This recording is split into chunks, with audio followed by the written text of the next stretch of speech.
တလွာရဲ့မြတ်တာအိမ်ကိုဆောက်ခါခွဲနှစ်ဦးချစ်သူနေထိုင်ခဲ့ကြ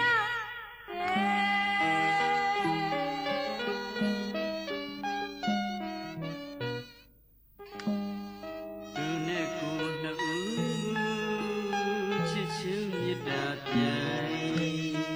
ခိုင်မြဲရွှေလက်တွဲလျက်ပါခွဲ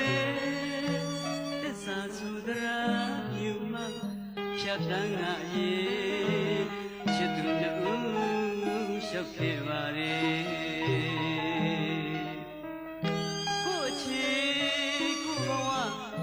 မြတ်တစွာရဲ့မြတ်တာအိမ်ကိုဆောက်ခါကွယ်နှုတ်ချစ်သူနေထိုင်ခဲ့ကြ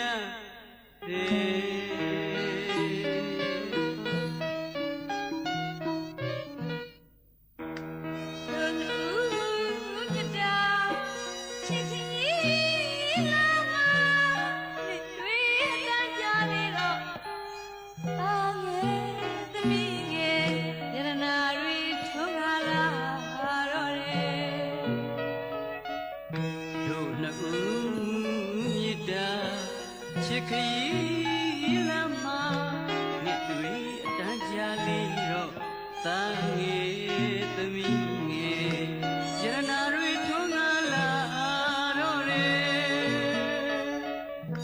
သူတို့ရွယ်ရောက်ခဲ့ကြတော့အတူအပတွေကိုမမောလာကြပါလေသူတဲ့ငါပါကိုဘဝနဲ့မမျှတအောင်တစ်မျိုးငါကတစ်မျိုး